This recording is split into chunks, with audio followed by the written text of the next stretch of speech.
Sadhgurunath Maharaj Ki Jai, and welcome to Jagadambe Reads the Holy Books of India, Bhaktavijaya296. As you may remember, Damaji was in trouble with the king.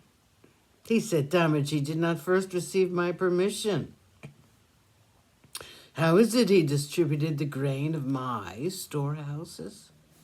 Thus the king expressed his anger and sent his soldiers to demand money.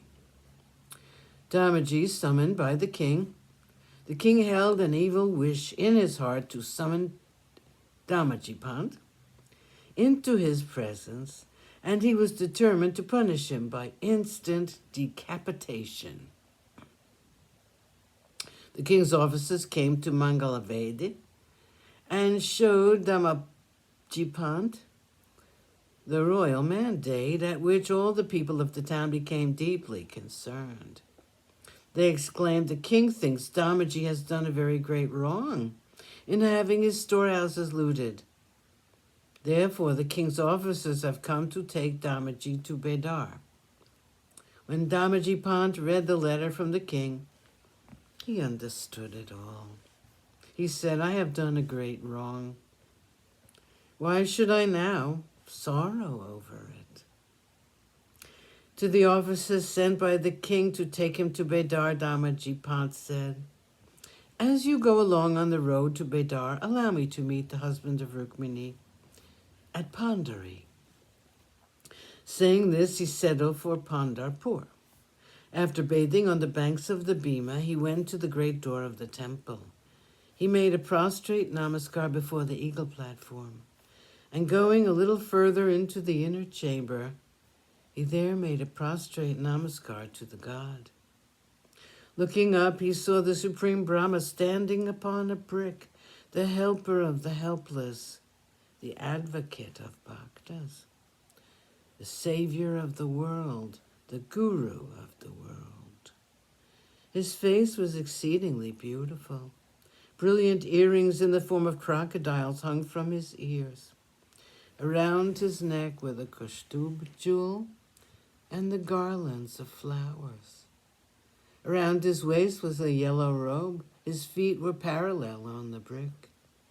His hands were on his hips, and his sight was directed to the tip of his nose. Seeing the Lord of the world in this form, he felt great joy. He gave him a loving embrace, and then with reverence grasped both of his feet. Gazing at his form, he joined his hands together and made a request. He said, "O God, Supreme, husband of Rukmini, this is my last visit to you. Never leave off your love for me." With this, Damaji placed his head on the god's feet.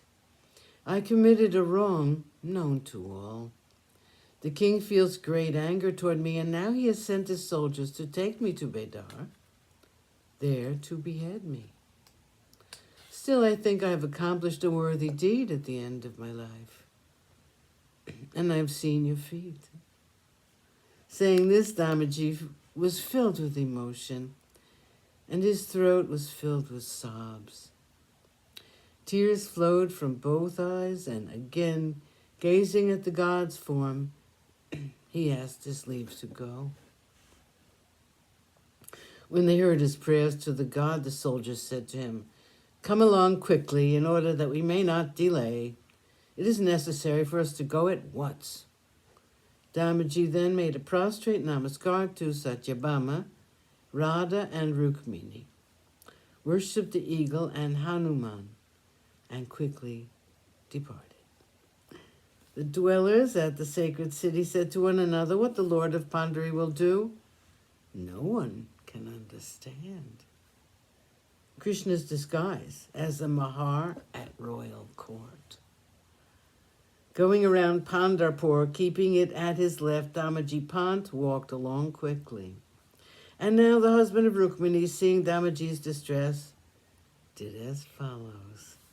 He said to himself, "Damaji has placed this burden upon me and caused the king's storehouse of grain to be looted." Sadhgurunath Maharaj Ki Jai. Thank you for coming. I hope you come again.